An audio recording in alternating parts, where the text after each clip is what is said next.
A imagem daquele aeroporto internacional, com suas luzes frias e o burburinho indiferente da multidão, é uma tatuagem na minha alma. Não uma tatuagem bonita, mas uma cicatriz profunda que marcou o dia em que eu, Blanche, aos 15 anos, fui abandonada. A história daquele dia, no entanto, não começou ali, naquele terminal gigantesco e impessoal, mas se desenrolou muito antes, em uma vida que, por um breve período, pareceu um conto de fadas antes de se esfacelar em mil pedaços. Eu me lembro da época em que a palavra família tinha um som quente e acolhedor. Minha casa era um apartamento pequeno, mas transbordava risadas e o cheiro reconfortante de café fresco pela manhã. Eu tinha meu pai, um homem gentil de mãos fortes que me ensinava a desenhar estrelas no caderno, e minha mãe, Karen, cuja voz melodiosa acalmava qualquer medo infantil.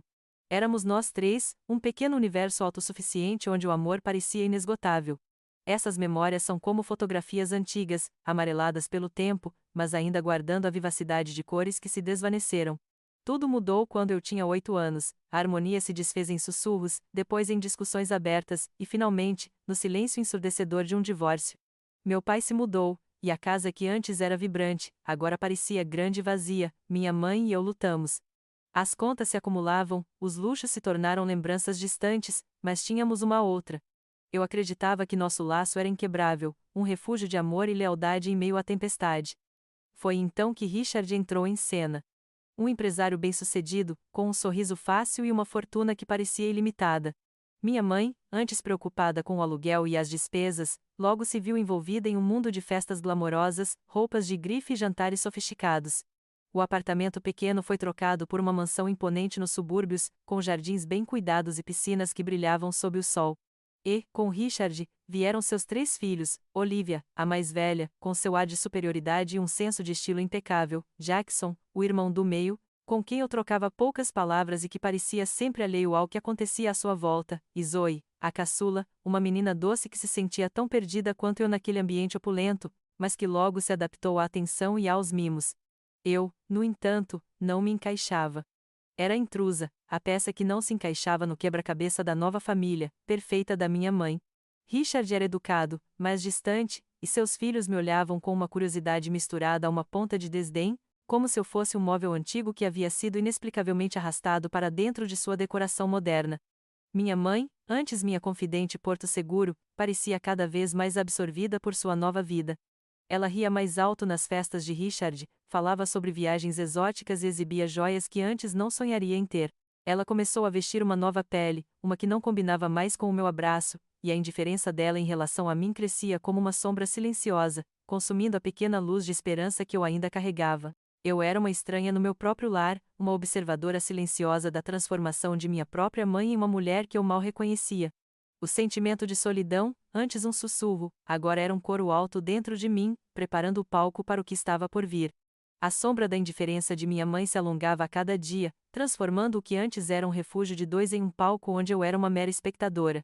Karen, que um dia foi a mulher que me secava as lágrimas e ouvia minhas histórias com genuíno interesse, agora parecia ter trocado de pele, vestindo a armadura da alta sociedade. Nossas conversas, antes íntimas e cheias de risadas compartilhadas, tornaram-se breves trocas de frases, muitas vezes interrompidas por seu telefone vibrando com compromissos sociais ou e-mails de Richard. Se eu tentava compartilhar algo sobre a escola ou meus próprios sentimentos, ela respondia com um "que bom, querida", ou "estou feliz por você", com um tom que indicava que sua mente já estava em outro lugar, provavelmente planejando o próximo jantar de gala ou a coordenação de alguma extravagância dos filhos de Richard.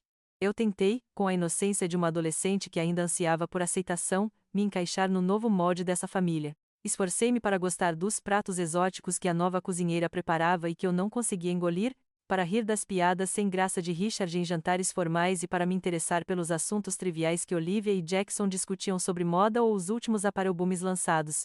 Até tentei me aproximar de Zoe, a caçula, mas ela, absorvida pelos seus novos brinquedos caros e pela atenção que recebia, rapidamente se distanciou, vendo em mim talvez um lembrete incômodo da vida antes. Eu era uma figura fantasmagórica na mansão, meus passos ecoando em corredores vazios, enquanto a vida acontecia em cômodos distantes, nos quais eu não era bem-vinda. O ápice dessa exclusão veio semanas antes de tudo desabar. Minha mãe anunciou, com uma excitação que não via nela há muito tempo, uma viagem a Bali com Richard e seus 3 filhos. Será uma aventura incrível. Ela exclamou, com os olhos brilhando ao folhear catálogos de resorts de luxo. A menção de Bali e 3 filhos me atingiu como um golpe silencioso. Não havia menção a mim. Eu a olhei, esperando, ansiando por uma correção, um convite, qualquer sinal de que eu não havia sido esquecida. No dia seguinte, ela se preparou para levar Olivia, Jackson e Zoe a uma maratona de compras para a viagem. Sacolas de grife se acumulavam na entrada, e a mansão fervilhava com a expectativa de roupas de praia novas e acessórios elegantes. Eu desci as escadas, observando a agitação, o coração apertado. Mãe, eu chamei, com a voz um pouco mais baixa do que o normal, eu também preciso de algumas coisas para o verão. Ela se virou, com um sorriso forçado que não alcançava seus olhos. Ah, Blanche, ela disse, com uma leve impaciência na voz. Você já tem roupas o suficiente. Sem falar que você tem o guarda-roupa lotado de roupas de grife do Richard. Além disso, a gente nem sabe se você vai para essa viagem. A justificativa, superficial e cruel, cortou mais fundo do que ela poderia imaginar. Você já tem o suficiente, uma frase que encapsulava perfeitamente o seu desdém, a sua recusa em me ver, em me considerar parte daquele novo mundo que ela havia abraçado com tanto fervor. Eu recuei, sentindo as lágrimas se acumularem, mas me recusando a deixá-las cair. Engoli o nó na garganta enquanto a observava partir com os outros, a imagem deles embarcando no carro luxuoso, risonhos e despreocupados, queimando-se em minha memória. Naquele instante, algo dentro de mim se contraiu. Não era apenas a dor da exclusão, era um pressentimento frio, uma sensação de que aquela insuficiência de roupas era apenas um pretexto, e que algo muito maior e mais devastador estava por vir. Eu sabia, com a certeza arrepiante de quem sente o chão ruir sob os pés, que aquilo não era um simples esquecimento. Era um ensaio para um abandono muito mais profundo, um adeus silencioso que já havia começado. Aquele pressentimento gélido que me envolveu no dia das compras não era infundado. Foi uma semana depois, numa tarde abafada, que o castelo de cartas desabou de verdade. Eu estava no andar de cima, tentando me concentrar em um livro de história, mas o som abafado das vozes vindo do escritório de Richard no térreo era um imã irresistível para minha ansiedade crescente. Meus passos lève me levara mater a porta entreaberta. Era minha mãe, sua voz incomumente tensa, quase um sussurro desesperado, e Richard, com seu tom sempre controlado, mas com uma irritação subjacente inegável. Mas o que faremos com Blanche? Ouvi a mãe perguntar, a frase pairando no ar como uma nuvem de fumaça tóxica. O coração começou a bater descompassadamente no meu peito. Richard respondeu, sua voz seca e definitiva, como o estalar de um galho seco. Ela não será um problema, Karen. Já resolvemos isso. As palavras me atingiram como um golpe físico, esvaziando meus pulmões de ar. Ela não será um problema. O eco delas ricocheteou nas paredes da minha mente, enquanto a gravidade da situação me sufocava. Resolveram o quê? Minha mente gritava, um alarme ensurdecedor soando em meu interior, mas sem som algum para o mundo exterior. Eu cambaleei para trás, me encostando na parede fria, tentando assimilar o significado oculto por trás daquela frase fria e calculista. Minha própria mãe me entregando, como se eu fosse um fardo, uma inconveniência a ser resolvida. Nos dias seguintes, minha mãe agiu de forma estranhamente evasiva, evitando meu olhar, apressando-se em conversas triviais que não levavam a lugar nenhum. A despedida deles para Bali finalmente chegou. Na manhã da viagem, fui instruída a acompanhar o carro da família até o aeroporto internacional, sob a desculpa de que seria mais fácil para todos. Eu não tinha bagagem, apenas uma pequena mochila com o essencial. O alvoroço do embarque, o cheiro de querosene e o som de anúncios em diferentes idiomas, tudo se misturava em uma névoa irreal que turvava meus sentidos. Uma parte de mim ainda se agarrava à esperança de que era um mal-entendido, que ela me chamaria para ir junto, que tudo seria um pesadelo. Mas então, quando Richard e seus filhos, com suas malas impecáveis e seus risos animados, começaram a se mover em direção ao portão de embarque, minha mãe parou. Ela se virou para mim, os olhos vazios e evasivos, evitando qualquer contato visual significativo. Estávamos em meio a centenas de pessoas, mas eu me senti estranhamente exposta, como se todos pudessem ver a fratura que estava prestes a acontecer.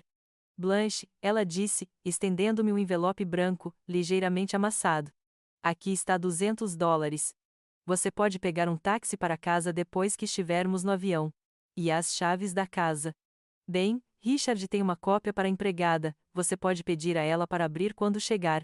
A frieza de suas palavras, a falta de qualquer calor ou preocupação genuína, era um soco no estômago.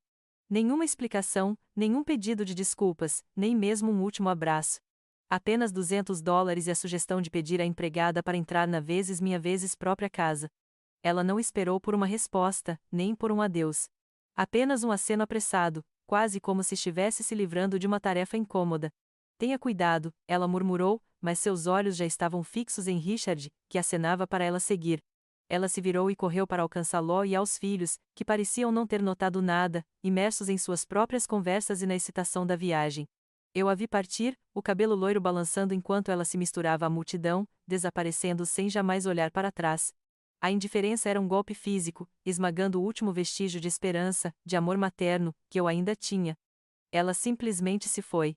Fiquei ali, parada no meio do caos pulsante do aeroporto, o envelope com os $200 pesando na mão como uma sentença, as palavras vazias dela ecoando em meus ouvidos.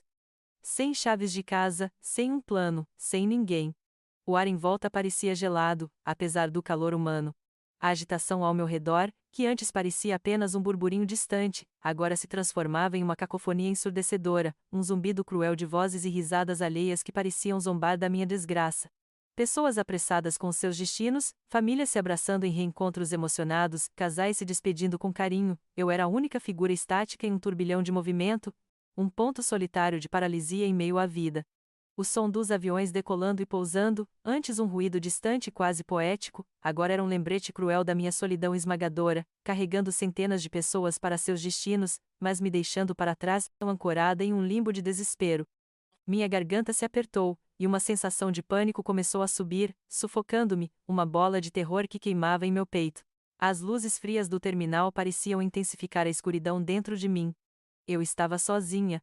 Completamente e irrevogavelmente sozinha, perdida em um labirinto de vidro e aço, com o coração partido em mil pedaços e a alma gritando em silêncio.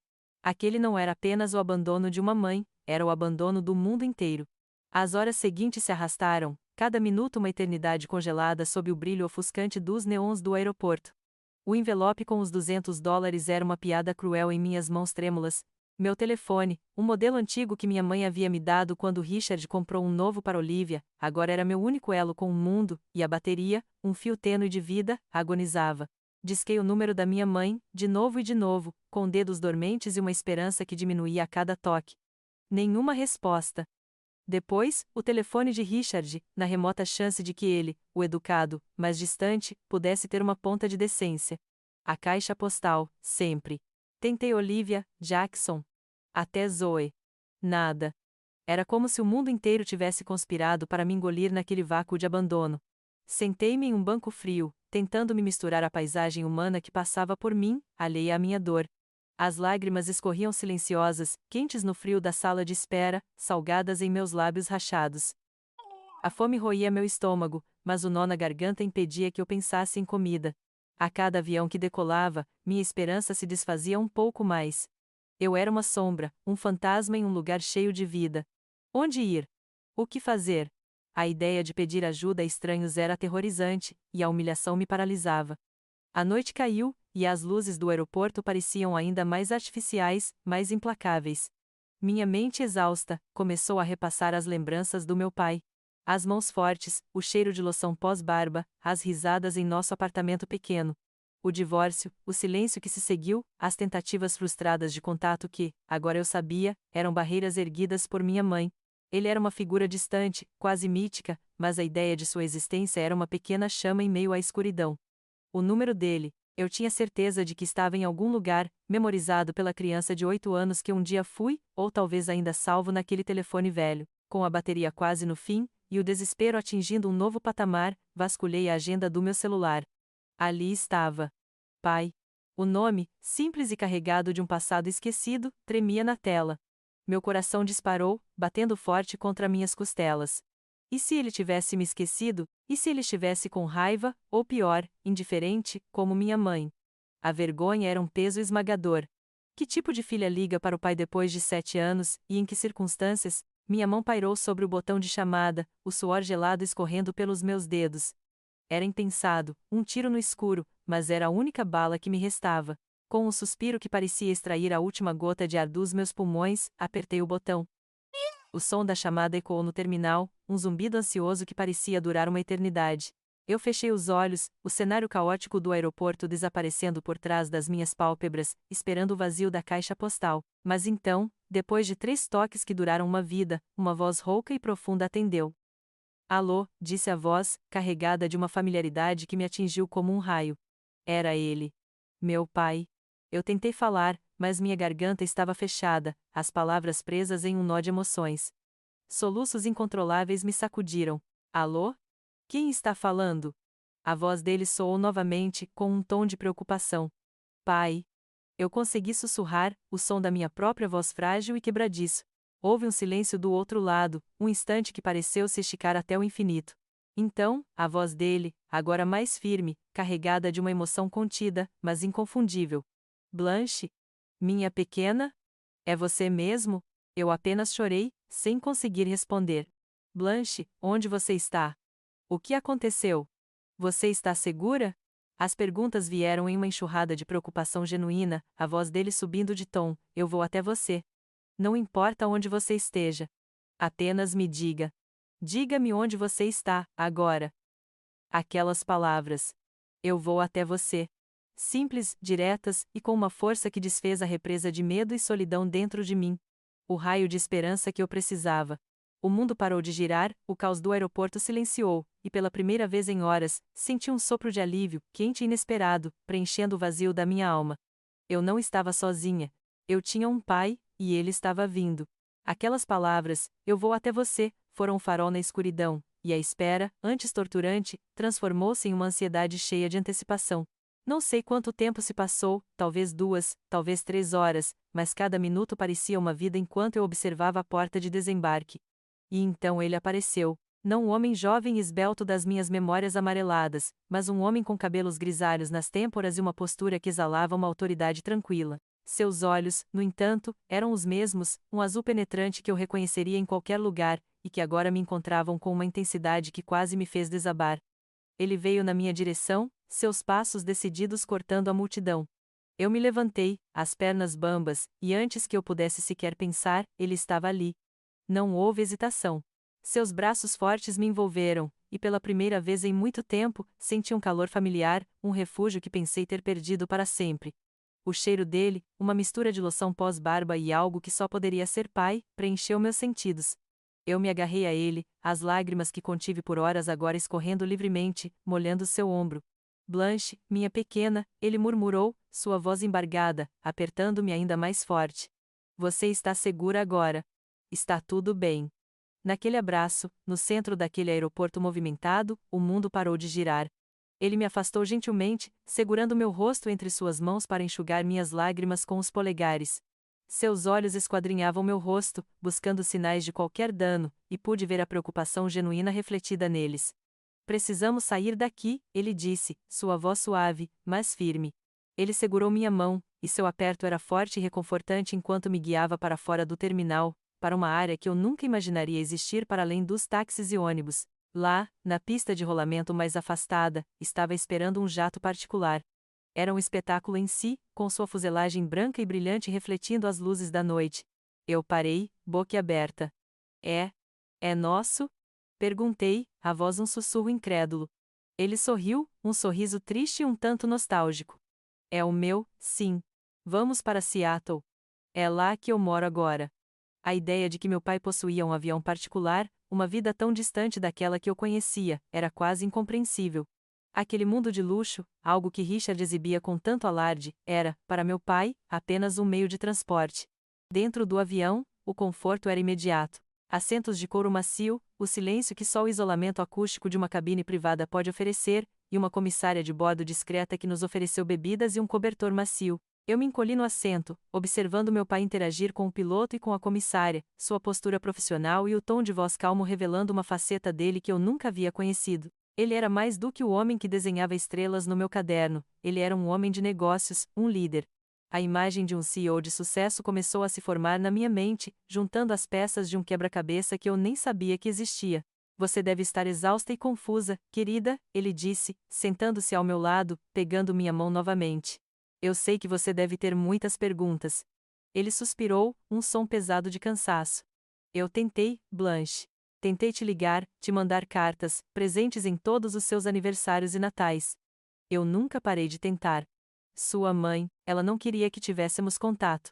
As palavras eram um choque elétrico, atravessando a névoa de exaustão e alívio. Minha mãe havia me afastado dele, havia bloqueado todas as tentativas de contato. O castelo de mentiras que ela construiu começou a se rachar, e eu senti a primeira onda de uma raiva fria e calculista, crescendo em meu peito, direcionada à mulher que eu um dia chamei de mãe. A viagem para Seattle não era apenas uma mudança de cidade, era a travessia para uma nova realidade, uma onde as verdades mais cruéis começavam a vir à tona. Meu pai já havia insinuado as manipulações de minha mãe. Agora, na intimidade silenciosa do jato particular, enquanto as luzes de Seattle começavam a surgir no horizonte, ele começou a preencher as lacunas de uma história que havia sido deliberadamente obscurecida. Ele tirou uma carteira de couro gasta e, de um compartimento escondido, retirou uma pilha de pequenos cartões dobrados. Eu guardei todas, Blanche, ele disse, a voz suave, mas carregada de uma profunda tristeza. Todos os natais, todos os seus aniversários. Eu escrevia sobre o quanto sentia sua falta, sobre como queria vê-la. Pedia à sua mãe para entregá-las, pedia que me deixasse ligar. Ela sempre dizia que você estava ocupada ou não queria falar. Ele explicou que, após o divórcio, suas tentativas de manter contato foram sistematicamente frustradas. Cada telefonema era recebido com desculpas esfarrapadas, cada carta devolvida sem ser aberta ou simplesmente ignorada por minha mãe. Ele havia até aparecido em nosso antigo apartamento várias vezes, apenas para ser afastado na porta ou ser informado por Karen que eu estava fora ou dormindo. Eu tinha medo, Blanche, ele confessou, sua voz quase um sussurro. Medo de que, se eu pressionasse demais, ela te afastaria completamente, te levaria para longe e eu não teria como te encontrar. Eu confiei que ela, apesar de tudo, agiria pelo seu bem. Um erro imperdoável, eu sei. A admissão de seu medo, de sua confiança inicial, trouxe uma nova onda de dor. Eu podia ver o arrependimento gravado em seu rosto, os anos de culpa não dita. Ele não a estava culpando, não diretamente, mas apenas declarando os fatos de um engano calculado. Em seguida, ele tirou um documento fino, com aparência oficial. E isso, Blanche, ele continuou, a voz mais firme agora, é o comprovante das mesadas. Desde que você tinha 8 anos, eu enviava um valor considerável para sua educação e bem-estar. Não era um presente, era um direito seu. Eu acreditava que sua mãe estava usando para você, mas, pelos registros, parece que ela apenas o desviou. Ele me entregou o documento. Meu nome, o nome dele, datas e valores. Um fluxo constante de dinheiro, milhares de dólares ao longo dos anos, canalizados diretamente para minha mãe, nunca chegando a mim. O choque foi um golpe físico. Não apenas o dinheiro, mas a traição. As dificuldades financeiras que minha mãe e eu supostamente enfrentamos, os sacrifícios que ela alegava ter feito, a vida que ela pintou de nós contra o mundo, tudo era uma farsa. Ela havia se aproveitado da minha infância, da minha ignorância, da minha própria dor. Aquelas palavras de Richard no escritório, ela não será um problema, Karen. Já resolvemos isso, agora faziam um sentido gélido. Eu não era um problema, eu era um recurso. Um ativo a ser manipulado e, agora, um fardo a ser descartado. A dor que eu sentia no aeroporto, a tristeza do abandono, começou a se transformar em algo mais afiado, mais frio. Raiva. Uma raiva que queimava por dentro, alimentada pela imagem da minha mãe gastando aquele dinheiro em roupas de grife, em jantares com Richard, enquanto eu sonhava com uma vida mais simples, ao lado dela. Ela não apenas me abandonou fisicamente, ela me abandonou muito antes, manipulando cada detalhe da minha vida, roubando minhas memórias, meu direito a um pai presente. Eu encarei os documentos, as cartas que nunca recebi. Os olhos marejados, mas agora não eram lágrimas de tristeza, e sim de indignação. O castelo de mentiras que eu, ingenuamente, ainda tentava ver como lar, desmoronou completamente, revelando apenas ruínas e escombros. Eu não tinha mais uma mãe, não da forma como uma filha merece. Eu tinha uma manipuladora. E, naquele momento, a dor deu lugar a uma determinação gelada de que ela nunca mais teria o poder de me machucar. Minha nova realidade não era apenas com um pai, era uma realidade de verdades nuas e cruas, e eu estava pronta para encará-las. A determinação que me preencheu à medida que o castelo de mentiras de minha mãe desmoronava não era apenas uma emoção, era um motor. No dia seguinte, a luz filtrada pelas janelas da mansão de meu pai em Seattle encontrou-o já em pé, ao lado de um homem de meia-idade com um terno impecável e olhos astutos, Judy Bennett, seu advogado. Não houve rodeios. Era hora de voltar, de recolher o que era meu e de confrontar as sombras de um passado que eu agora enxergava com clareza brutal. A viagem de volta, desta vez em um carro executivo silencioso, foi muito diferente da angústia da chegada. Eu estava tensa, mas não desesperada. Meu pai segurava minha mão, seu polegar acariciando minha pele em um gesto constante de apoio. Jude Bene, o advogado, revisava documentos em seu tablet, um lembrete silencioso da seriedade da nossa missão. A paisagem passava como um borrão, mas minha mente estava fixa na imagem daquela mansão, nas memórias dolorosas que ela guardava e nas verdades que ainda precisavam ser desenterradas. Ao chegarmos, a casa de Richard parecia mais fria e imponente do que nunca. Portões de ferro se abriram automaticamente, revelando o jardim impecável, agora sob a luz de um céu cinzento que parecia espelhar meu humor. A porta principal estava destrancada, e entramos em um silêncio pesado. A ausência de minha mãe e dos filhos de Richard era palpável, o ar cheirava a produtos de limpeza e a um vazio que ecoava nos salões espaçosos. A empregada, Angloria, que me conhecia desde que eu me mudei para lá, apareceu na sala de estar, seu rosto uma máscara de surpresa e apreensão ao ver meu pai e o advogado. Ela nos cumprimentou com um aceno tímido, mas logo se retirou para a cozinha, deixando-nos à vontade ou tão à vontade quanto se podia estar naquele cenário. Angloria, você pode nos ajudar a identificar os pertences de Blanche? Meu pai perguntou, sua voz surpreendentemente calma. A mulher assentiu, sem olhar para mim, parecendo temer a reação de minha mãe. Seguimos para o meu antigo quarto, que agora parecia um museu de uma vida que eu mal reconhecia. Minhas poucas roupas de grife, presentes de Richard para tentar me integrar, ou talvez apenas para me calar, estavam penduradas no armário, intocadas. Não havia muitas coisas que realmente me pertenciam, não no sentido de terem sido escolhidas por mim ou carregarem um pedaço da minha essência. Em contraste com os armários abarrotados de Olivia e Zoe, o meu era espartano, quase vazio. Enquanto eu começava a juntar minhas roupas e livros em uma caixa fornecida pelo advogado, meu pai e Judith Bennett observavam com uma gravidade silenciosa. A cada item que eu colocava na caixa, uma memória passageira surgia, um livro que li no meu canto, uma roupa que usei uma única vez em um evento social desconfortável. Angloria, mais como uma sombra, apontava para algumas gavetas e caixas no fundo do guarda-roupa que eu raramente usava. Foi então que encontrei. Em uma caixa empoeirada, escondida sob alguns cobertores velhos e brinquedos de infância esquecidos, havia uma coleção de envelopes. Não eram os meus envelopes, mas aqueles que eu havia visto na mão do meu pai no avião. Papel mais grosso, caligrafia masculina e firme. Cartões de Natal, de aniversário, meu nome escrito na frente. Meu coração disparou. Com mãos trêmulas, abri um por um. Para minha querida Blanche, no seu 9º aniversário. Papai sente sua falta todos os dias. Blanche, espero que você esteja bem.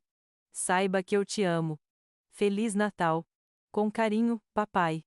Cada palavra, cada data, era uma punhalada no meu peito, mas também uma revelação. Ali estava a prova física, inegável, das mentiras. Meu pai se aproximou, e eu lhe entreguei os cartões, sua expressão tornando-se uma mistura de dor e uma confirmação sombria do que já suspeitávamos. Ele os folheou lentamente, a tristeza em seus olhos azuis se aprofundando a cada lembrança de tempo roubado. Judy Bennett tirou fotografias com um pequeno dispositivo, registrando cada envelope, cada data. Isso é uma prova irrefutável, Blanche, ele disse, sua voz sem emoção, mas com um peso de autoridade. Eu segurei um dos cartões, os meus dedos traçando as palavras de um pai que eu acreditava ter me esquecido. As lágrimas, que eu havia jurado não derramar mais por causa dela, escorriam novamente, mas desta vez, eram lágrimas de luto pelo tempo perdido, por uma infância roubada, e pela crueldade calculista de uma mãe que havia escolhido esconder o amor em vez de cultivá-lo. Naquele momento, no meu antigo quarto, cercada pelo vazio e pelas evidências de uma traição silenciosa, a última esperança de qualquer reconciliação com minha mãe se dissolveu. Não era apenas o abandono físico no aeroporto, era a anulação sistemática de um amor paterno, a mutilação de uma relação, tudo orquestrado por ela. A raiva que antes queimava, agora era uma chama constante e gélida, alimentando a minha resolução. Eu estava pronta para mais.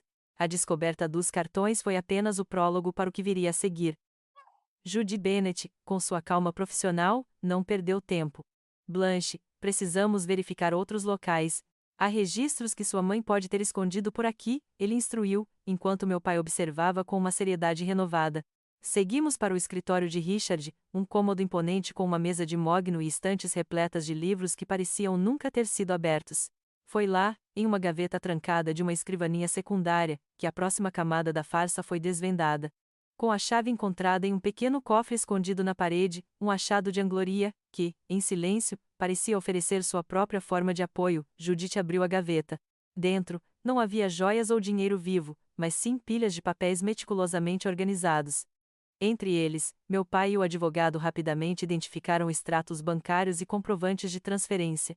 Cada documento era um soco, cada número uma ferida. Os comprovantes de depósitos mensais feitos por meu pai para Blanche em uma conta administrada por Karen estavam ali, ao lado de extratos daquela mesma conta. O dinheiro não foi gasto em minha educação, em minhas necessidades, ou em qualquer coisa relacionada a mim. Ele havia sido transferido, pouco a pouco, para outras contas em nome de minha mãe ou de despesas que claramente não eram minhas, viagens, compras de grife para vezes ela, até mesmo contribuições para o fundo fiduciário dos filhos de Richard. O valor total era astronômico, uma soma que eu nem conseguia conceber, desviada sistematicamente, ano após ano. Ao lado dos documentos financeiros, havia uma pasta fina com um timbre de escritório de advocacia. Era uma correspondência entre Karen e seus advogados, detalhando estratégias para negar o acesso do meu pai a mim. Eram petições, ordens judiciais de restrição que ela havia solicitado sob falsos pretextos, alegando que meu pai era uma ameaça à minha estabilidade emocional. Havia relatórios fabricados, mentiras escritas em papel timbrado. As palavras alienação parental flutuaram em minha mente, ditas em um tom sombrio por Judy Bennet. Minha mãe não apenas me roubou financeiramente, mas também de um relacionamento com meu pai, usando o sistema legal para sustentar suas mentiras. Ela tinha me isolado intencionalmente, construído uma barreira intransponível, não por meu bem, mas por seu próprio controle para manter a narrativa que lhe era conveniente. A indignação me consumiu, transformando a raiva em uma determinação gélida e inabalável. Enquanto Judy Bennet organizava as provas, meu pai me olhava com uma tristeza profunda. Ele não precisava dizer nada, seus olhos falavam da dor de anos de separação forçada. Foi naquele momento, no meio daquela casa que nunca foi realmente um lar, que a decisão se solidificou em mim. Eu precisava de um fechamento. Não para ela, mas para mim. Eu precisava cortar os laços, não com uma explosão de raiva, mas com a calma e a clareza que ela nunca demonstrou. Pedi um pedaço de papel e uma caneta. Minha mão tremia, mas não por medo ou incerteza. Era a trepidação de um passo definitivo. Comecei a escrever, cada palavra pesada com a dor do passado e a esperança do futuro. Não era uma carta para implorar amor ou pedir explicações, era um adeus. Um adeus à filha que eu fui sob sua tutela, à inocência que ela me tirou, e à esperança de uma mãe diferente. Eu escrevi sobre as mentiras que agora conhecia, a dor do abandono, mas também sobre a minha decisão de seguir em frente, de construir uma vida longe de sua influência tóxica. Não havia rancor, apenas fatos e uma declaração de independência emocional. Eu não a perdoava no sentido de esquecer, mas eu me libertava da prisão que ela havia construído. Era um ato de afirmação, um grito silencioso de liberdade. Ao dobrar a carta, senti um alívio imenso, como se um peso milenar tivesse sido tirado dos meus ombros. Entreguei-a a Judith Bennet, pedindo que ele garantisse que ela recebesse, mas não antes de eu já estar longe.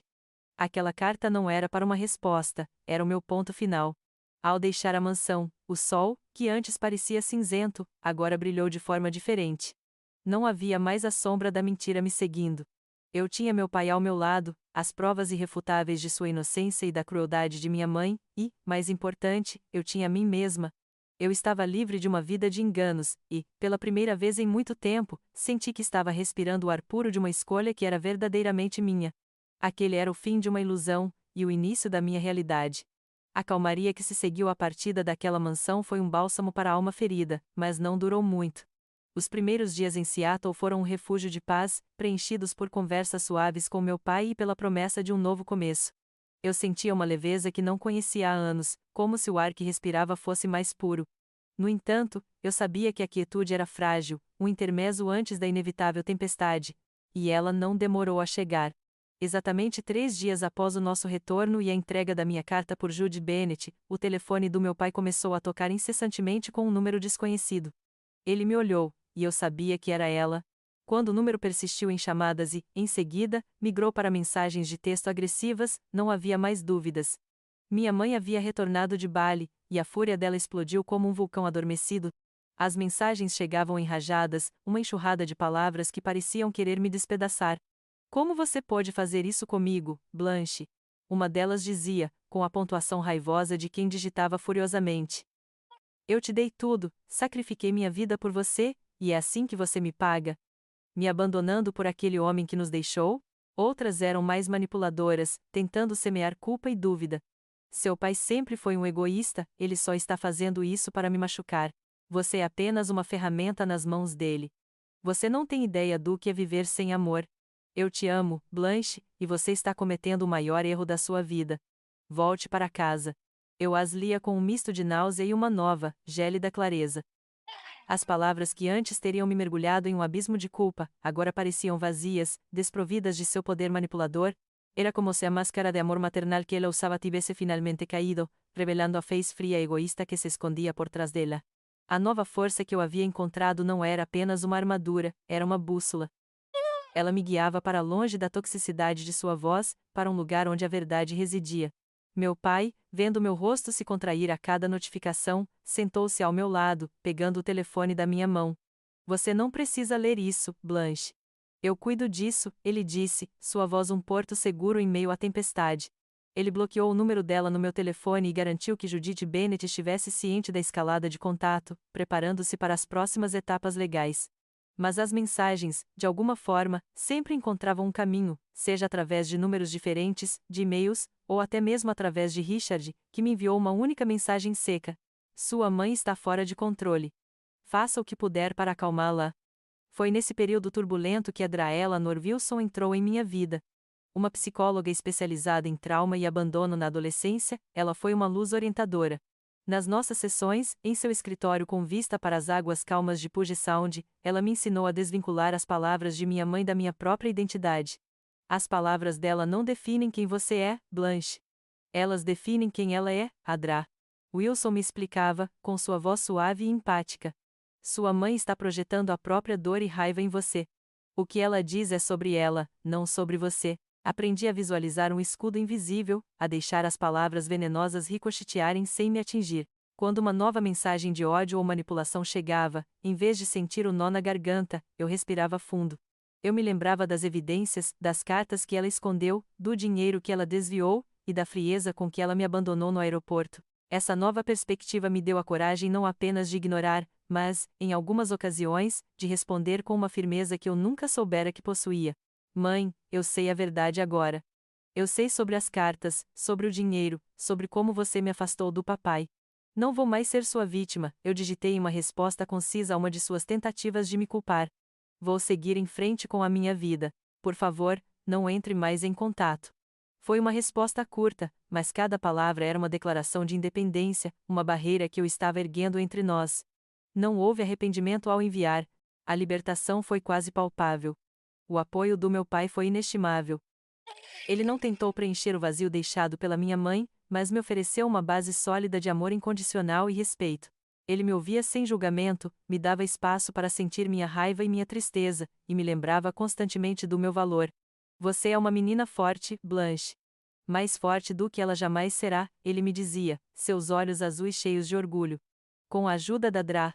Wilson e o amor do meu pai, eu estava aprendendo a navegar pela tempestade, não me afogando nas águas turbulentas, mas construindo meu próprio barco para um futuro mais seguro e verdadeiro.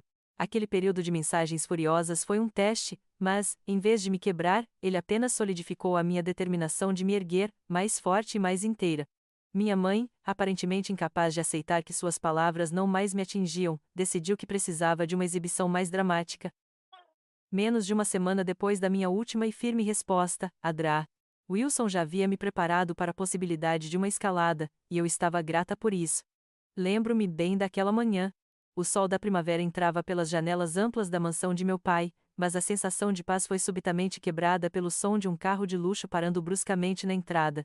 Meu pai, que lia o jornal na sala de estar, olhou para mim, seus olhos azuis transmitindo uma mistura de preocupação e um aviso silencioso. Judith Bennett, que já estava em casa revisando alguns documentos legais, apareceu na sala, sua presença calma e autoritária adicionando uma camada de segurança. A campainha tocou com uma insistência furiosa, e meu pai gesticulou para que a empregada não abrisse. Ele mesmo foi até a porta, seguido por Judith. Eu o segui de perto, o coração batendo forte, mas com uma estranha sensação de clareza. Ali estava ela, minha mãe, Karen. Não era Karen glamourosa de baile, mas uma mulher com o rosto contorcido pela raiva e os olhos vermelhos, talvez de choro ou de exaustão. Ela vestia um conjunto caro, mas seu semblante estava desgrenhado, e a imagem de si mesma que ela tanto prezava parecia ter se desfeito em sua fúria. Blanche! Ela gritou, sua voz aguda ecoando no hall de entrada. Como você pode fazer isso comigo? Você vai voltar para casa agora mesmo, mocinha. Ela tentou se aproximar, mas meu pai se interpôs, sua figura alta e firme bloqueando a passagem. Karen, você não tem o direito de vir aqui e gritar com minha filha, ele disse, sua voz controlada, mas com uma severidade que eu raramente ouvia. Ela o ignorou, seus olhos fixos em mim, cheios de uma falsa súplica e uma rara fúria. Sua avó, a mãe dele, está doente. Ela está hospitalizada. Você não se importa com a família? Ele não se importa com você, Blanche. Ele só está te usando para me machucar. Ela jogou um novo cartão, uma nova mentira, uma nova tentativa de manipulação. Mas suas palavras não tinham mais o poder de me abalar. Eu a encarei, a frieza de sua estratégia clara como a água. Foi Judith Bennet quem quebrou o silêncio tenso. Senhora Karen, a senhora está ciente de que está em propriedade privada e que suas ações podem configurar assédio. Sua voz era como gelo, cortando a histeria de minha mãe. Minha mãe se virou para o advogado, chocada. Assédio? Eu sou a mãe dela. Eu tenho o direito de vê-la. Ele está virando minha filha contra mim. Naquele momento, algo estalou dentro de mim. Toda a terapia, as conversas com meu pai, a dor das cartas escondidas e do dinheiro desviado, tudo se consolidou em uma força inabalável. Não, mãe, eu disse, minha voz surpreendentemente calma e firme, as palavras saindo como dardos precisos. Ninguém está me virando contra você. Você fez isso sozinha. Ela cambaleou para trás, a expressão de raiva se transformando em uma mistura de surpresa e ferimento. O que você está falando, Blanche? Eu sempre te amei. Eu sempre fiz o melhor para você. Amar? Eu repeti, a ironia mordaz na minha voz. É amor esconder as cartas e presentes que meu pai me enviou por anos? É amor desviar o dinheiro que ele me mandava para minha educação e fingir que éramos pobres? Minha voz subiu um pouco, mas permaneceu controlada. É amor me deixar sozinha no aeroporto com $200 e nenhuma chave, enquanto você e sua nova família voavam para Bali. Os olhos dela se arregalaram, e ela tentou gaguejar uma resposta. Eu. Você tem o suficiente de roupas. E o dinheiro? Era para suas despesas gerais. Você não entende o quanto era difícil para mim. Difícil. Eu retruquei, sentindo a força das verdades que eu estava lançando. Difícil é descobrir que a sua mãe mentiu sobre tudo, que ela me manipulou, que ela roubou um pai de mim por anos, apenas para se beneficiar? Você não fez isso por mim, mãe. Você fez isso por você, por sua nova vida luxuosa, por Richard. Eu gesticulei para as evidências que Judith havia fotografado. Nós temos as provas, mãe. As cartas, os documentos financeiros, as ordens judiciais que você forjou para me afastar dele. Você não pode mais mentir. Ela olhou para meu pai, depois para Judith Bennet, seus olhos desviando. Incapazes de manter contato. Sua postura se encurvou, e a fúria anterior se transformou em uma patética tentativa de vitimização. Vocês estão todos contra mim. Ele te encheu a cabeça. Eu sou sua mãe. Você não sabe o que está fazendo. Mas suas palavras, antes tão poderosas para me enredar na culpa, agora pareciam vazias, sem eco. Eu não sentia nada além de uma profunda tristeza por ela, e uma libertação por mim. A fortaleza de suas mentiras, que um dia me aprisionou, agora estava desmoronando diante dos meus olhos, e ela, a rainha do seu próprio castelo de farsa, estava sozinha entre os escombros. Eu estava ali, em pé, forte e inteira, não mais a menina abandonada, mas a mulher que havia encontrado sua voz. A patética tentativa de vitimização de minha mãe foi abruptamente interrompida pelo som de uma nova voz vinda de trás dela, cortando o ar tenso como uma faca afiada. Karen, o que está acontecendo aqui, Richard? Ele estava ali, parado na porta aberta que dava para a entrada, sua postura rígida e o rosto contorcido por uma mistura de vergonha e irritação. Ele não vestia um terno impecável como Judy Bennet ou meu pai, mas sim roupas casuais de alto padrão, como se tivesse sido arrancado de seu lazer. Seus olhos varreram a cena, fixando-se no rosto vermelho de minha mãe, no meu pai e no advogado, depois em mim, antes de endurecerem. Minha mãe se virou, a surpresa misturada ao medo em seu rosto, como uma criança pega em flagrante. Richard. O que você está fazendo aqui? Eu só estava conversando com Blanche. Sua voz, antes aguda e histérica, agora era um balbuceio fraco, quase implorante. A força que ela exibia momentos antes se desfez, revelando uma fragilidade surpreendente. Richard deu um passo à frente, ignorando a patética tentativa de minha mãe de suavizar a situação. Ele parou ao lado dela, mas não a tocou. Conversando? Parece mais que você está causando uma cena, Karen. E eu não permito isso. A voz dele era fria, calculista, desprovida de qualquer afeto. Era a voz de um homem lidando com um problema, não com uma esposa. Eu recebi uma ligação. E o que eu vejo aqui é inaceitável. Você não tem permissão para fazer esse tipo de escândalo na propriedade de outra pessoa. Minha mãe tentou argumentar, seus olhos buscando em Richard algum apoio que não veio. Mas Richard é a nossa filha. Ele está virando contra mim. Richard suspirou profundamente, como se a situação toda fosse um fardo insuportável para ele. Karen, já discutimos isso. Blanche tomou uma decisão. E suas ações, neste momento, apenas confirmam que ela fez a escolha certa. A última frase foi um golpe final, não apenas para minha mãe, mas para a última ilusão que ela pudesse ter sobre o relacionamento deles. Agora, é melhor você ir. Eu não quero mais problemas. Ele gesticulou em direção ao carro dela com um movimento seco da cabeça. A face de minha mãe empalideceu. A raiva se dissipou, substituída por um desamparo chocante. Ela olhou para Richard, depois para mim, depois para o chão, como se estivesse procurando por uma saída que não existia. Era evidente que a riqueza e o status de Richard não eram apenas um luxo, mas o alicerce de sua nova identidade, e a dependência dela em relação a ele era tão profunda quanto a sua busca por aceitação social. Sem o endosso dele, sem a proteção dele, ela era apenas Karen, a mulher que havia perdido tudo por suas próprias escolhas. Aquele homem frio e distante, que eu via como uma fonte de meu sofrimento indireto, agora era o carcereiro silencioso de minha mãe, e ela, a prisioneira voluntária. Ela murmurou algo inaudível, um resmungo de derrota, e sem mais uma palavra, ou um último olhar para mim, virou-se e saiu, seus ombros caídos, a imagem de si mesma completamente desfeita. Richard a seguiu, garantindo que ela entrasse no carro e partisse, sem sequer nos cumprimentar ou se desculpar pela intrusão. A porta da mansão se fechou, e um silêncio pesado desceu sobre nós. O ar parecia mais leve, purificado de uma toxicidade que havia pairado por anos. Minha antiga relação com minha mãe, marcada por mentiras, manipulação e abandono, não era mais uma ferida aberta, mas uma cicatriz que começava a se fechar. As palavras de Richard, a forma como ele havia dispensado, revelaram a natureza superficial de sua união e, mais importante, o fim de qualquer poder que minha mãe pudesse ter sobre mim. Não havia mais laços a serem cortados, apenas o vazio de uma conexão que nunca foi verdadeira. Eu estava livre. O silêncio que se instalou na mansão após a partida humilhante de minha mãe não foi de paz, mas de uma expectativa tensa. Era como se o ar estivesse carregado com as reverberações de tudo o que havia sido dito e não dito, esperando pelo próximo movimento. Meu pai me abraçou, um aperto firme que prometia segurança, e Judith Bennet assentiu com um ar de finalidade, como quem sabia que o confronto era apenas uma etapa de um processo muito maior. Levou apenas mais algumas semanas para que o tribunal formalizasse o que meu coração já sabia: a custódia total foi concedida ao meu pai. O processo foi mais rápido e menos doloroso do que eu imaginara, graças às evidências irrefutáveis que Judith havia coletado. As cartas escondidas, os extratos bancários que detalhavam o desvio de fundos e os documentos legais falsificados de minha mãe foram provas contundentes de seu padrão de manipulação e abandono.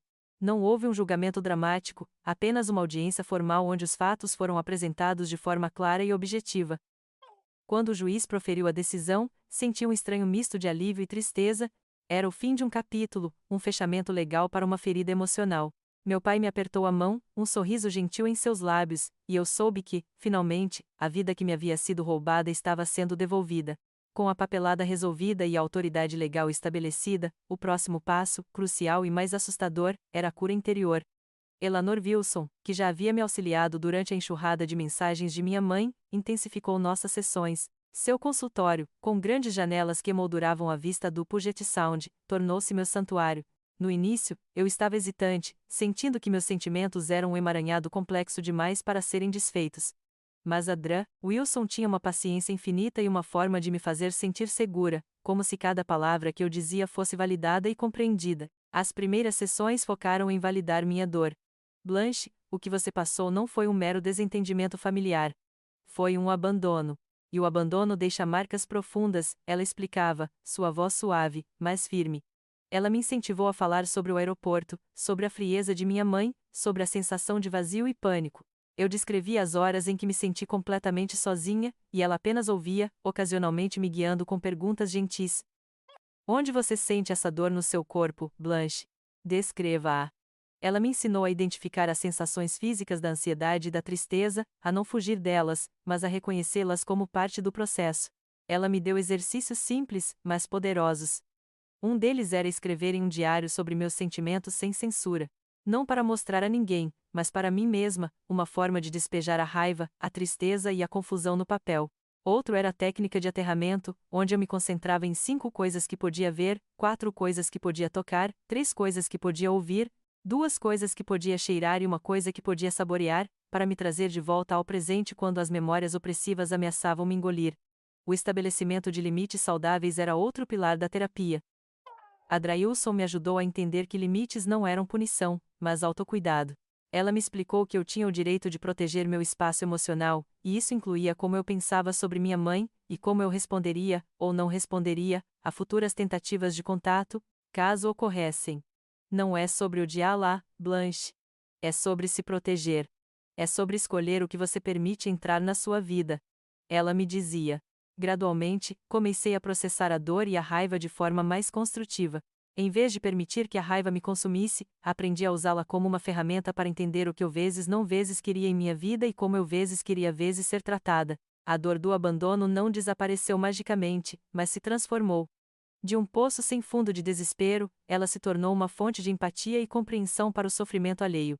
Eu comecei a enxergar que a fragilidade de minha mãe, sua necessidade de aprovação e sua incapacidade de amar incondicionalmente, eram sintomas de suas próprias cicatrizes. Não era uma desculpa, mas uma perspectiva que me permitia separar a pessoa do ato e, mais importante, me libertar da necessidade de sua aprovação. A terapia não era uma solução rápida, era uma jornada. Mas com cada sessão, com cada exercício, senti um pedaço do meu eu verdadeiro ser reconstruído. Eu estava aprendendo a confiar novamente primeiro em mim mesma, depois na segurança do amor incondicional de meu pai, e na sabedoria da Drailson. O peso em meus ombros diminuía, e a promessa de uma vida nova, cheia de propósito e de amor genuíno, começava a brilhar mais intensamente no horizonte. Eu estava no caminho para ser uma Blanche mais forte, mais resiliente e, acima de tudo, livre. Com a custódia legal formalizada e a Drailson plantando as sementes da cura em meu espírito, o caminho se abriu para que eu pudesse, finalmente, começar a construir a vida que eu merecia. A leveza que sentia não era apenas a ausência da dor antiga, mas a presença de uma nova esperança, uma tela em branco aguardando ser preenchida em cores vibrantes. Eu estava pronta para dar o próximo passo, para transformar a resiliência aprendida em uma existência real e palpável. A primeira dessas cores vibrantes foi a Northwood Academy, a escola particular em Seattle onde meu pai me matriculou. Longe do ambiente superficial e muitas vezes hostil da escola que frequentava na antiga cidade, a Northwood era um oásis de curiosidade e acolhimento. Os prédios de tijolos antigos, envoltos por uma vegetação exuberante, e as salas de aula modernas com vistas para o verdejante campus, ofereciam um contraste gritante com a opulência fria da mansão de Richard. Os professores pareciam genuinamente apaixonados pelo que ensinavam, e os colegas, embora muitos viessem de famílias abastadas, não exibiam a ostentação vazia que eu havia testemunhado com Olivia e Jackson. Aqui, o valor não era medido pela marca da roupa ou pelo destino das férias de inverno, mas pela inteligência, pela bondade e pela paixão que cada um trazia. Demorei um pouco para me abrir.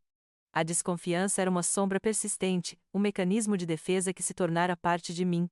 Eu observava os outros, analisando suas interações, sempre à procura de um sinal de falsidade. Mas a gentileza sutil de alguns colegas começou a perfurar essa armadura. Sarah, com seus cachos ruivos e um riso contagiante, me convidou para o clube de leitura, onde debatíamos clássicos e descobertas modernas com igual entusiasmo. Mark, um rapaz estudioso com óculos grandes e um humor seco, me ajudou em um projeto de história, mostrando uma paciência em comum. Lentamente, encontrei meu lugar. Almoços no pátio, onde as conversas fluíam naturalmente, discussões acaloradas sobre filosofia na biblioteca, idas ao cinema nos fins de semana, acompanhadas de baldes de pipoca e risadas sinceras. Não era um turbilhão social, mas uma rede de apoio genuína, pessoas que viam a Blanche por trás da história de abandono, e aceitavam a Blanche inteira. Fora da escola, a vida com meu pai florescia em ritmos suaves e significativos.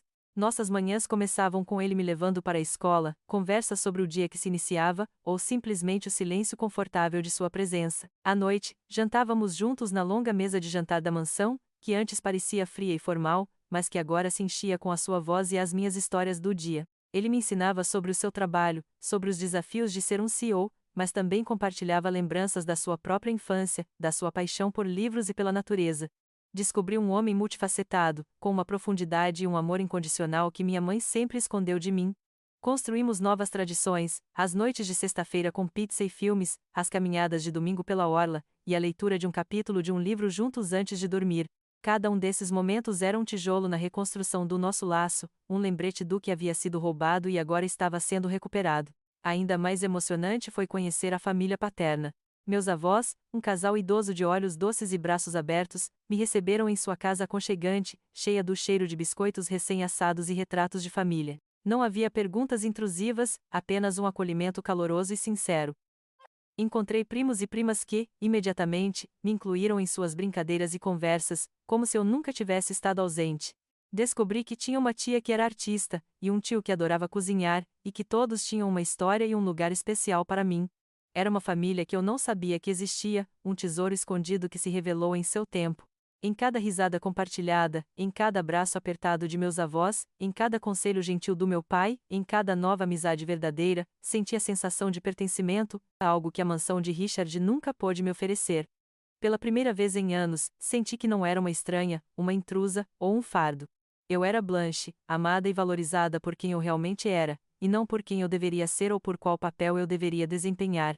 Seattle, com suas montanhas enevoadas e o cheiro salgado do oceano, não era apenas uma nova cidade, era o lar que eu nunca soube que procurava, um lugar onde eu podia florescer, longe das sombras do passado, abraçando a luz de um futuro que finalmente me pertencia, um futuro onde o amor era abundante e incondicional. Com o coração preenchido pela segurança desse novo lar e o amor que me envolvia, a ideia de um futuro que me pertencia não era mais um sonho distante, mas uma tela em branco esperando por meus traços. As feridas, embora ainda ali, tinham se tornado cicatrizes que contavam uma história, e essa história me impulsionava para um propósito. Decidi que não queria apenas viver, queria fazer a diferença, especialmente para aqueles que, como eu, um dia se sentiram perdidos na tempestade do divórcio e do abandono.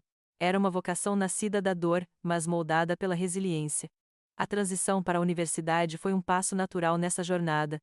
Escolhi a psicologia, para entender a complexidade da mente humana e os mecanismos do trauma, e o direito da família, para compreender as estruturas que governavam as vidas de crianças em situações vulneráveis. As aulas eram intensas, mas cada leitura, cada debate, cada estudo de caso ressoava profundamente em mim. Eu era mais do que uma estudante, era alguém buscando respostas para as perguntas que a minha própria vida havia levantado. Lembro-me de noites passadas na biblioteca, mergulhada em livros sobre apego e desenvolvimento infantil, sentindo uma conexão visceral com os conceitos que explicavam o meu próprio passado.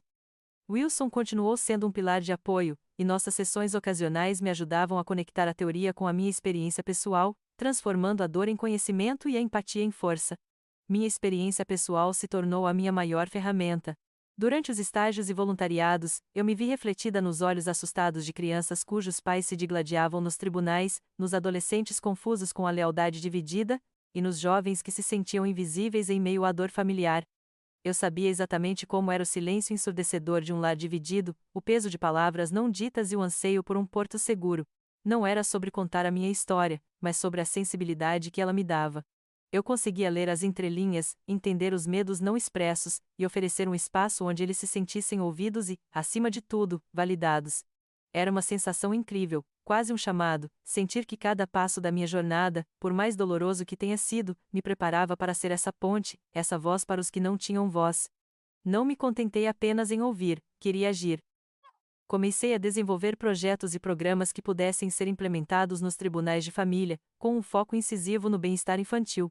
Minhas propostas iam desde grupos de apoio supervisionados para crianças e adolescentes, onde pudessem expressar seus sentimentos de forma segura, até protocolos para juízes e advogados que priorizassem a estabilidade emocional dos menores durante os processos de divórcio. Trabalhei incansavelmente em meu projeto de tese sobre os efeitos a longo prazo da alienação parental, utilizando não apenas a pesquisa acadêmica, mas também as observações de campo e, sim, do eco da minha própria experiência. Vê-los ganhar forma, ser discutidos e, em alguns casos, até adotados em fases piloto, era uma recompensa que superava qualquer glória pessoal. A cada pequeno avanço, eu sabia que estava honrando a criança que um dia fui, garantindo que outras não tivessem que trilhar um caminho tão solitário. No entanto, o propósito mais profundo que encontrei não estava apenas nas minhas conquistas acadêmicas ou profissionais, mas em uma compreensão mais íntima de mim mesma e do mundo. Era a percepção de que o perdão, aquele conceito evasivo e muitas vezes mal compreendido, não era um endosso das ações de minha mãe. Não era sobre apagar o que havia acontecido, ou minimizar a dor que ela me causou. O perdão era, antes de tudo, uma libertação pessoal. Era soltar a corda que me prendia à amargura e ao ressentimento, permitindo-me avançar sem o peso daquele passado me arrastando. Com a ajuda da terapia e da clareza que o tempo e a distância trouxeram, eu comecei a enxergar minha mãe não como a vilã inflexível da minha história, mas como uma mulher falha, presa em suas próprias inseguranças e na sua busca desesperada por aceitação e segurança financeira. Eu entendi que sua incapacidade de amar incondicionalmente, de ser a mãe que eu precisava, não era um reflexo do meu valor, mas de suas próprias limitações. Esse entendimento não a absolvia, mas me absolvia da necessidade de sua aprovação, da espera por um arrependimento que talvez nunca viesse. Eu a perdoei não por ela, mas por mim. Para libertar meu coração da raiva corrosiva e abrir espaço para o amor, a alegria e a paz que meu pai, minha nova família e meus amigos trouxeram para minha vida. Foi a maior e mais profunda cura de todas. Essa cura, a libertação do rancor, abriu espaço para um ato final de fechamento, um último sussurro no vendaval que foi minha infância. Anos se passaram desde o confronto na mansão de meu pai, desde o turbilhão legal e as primeiras sessões de terapia. Agora, uma mulher adulta, com meu próprio caminho trilhado e um coração mais sereno, sentei-me para escrever uma última carta à minha mãe. Não era uma súplica, nem uma acusação furiosa, mas uma declaração de paz, para ela e, sobretudo, para mim. Peguei uma caneta, a mesma que usava para assinar documentos importantes em meu trabalho. As palavras fluíram com uma clareza que só o tempo e a distância podem trazer. Comecei abordando a compreensão, algo que Adrail Wilson me ensinou a cultivar. Mãe, eu entendo que você estava em sua própria luta, buscando segurança e um lugar no mundo. Entendo que suas escolhas foram feitas a partir de suas próprias dores e medos. Não era uma desculpa, mas uma tentativa de ver a pessoa por trás das ações que me feriram. Em seguida, veio a firmeza, mas eu também aprendi a verdade sobre o que aconteceu. Sobre as cartas, o dinheiro, o abandono no aeroporto, essas ações tiveram consequências profundas em minha vida. Eu precisei construir minha própria estrada para a cura, e essa estrada me levou para longe de você. Finalizei a carta com uma declaração de independência: não guardo rancor, mas escolho proteger minha paz e a vida que construí. Desejo-lhe o bem, mas nossa história, como mãe e filha, chegou ao fim para que eu pudesse viver a minha. Esta é a minha despedida. Não esperei resposta.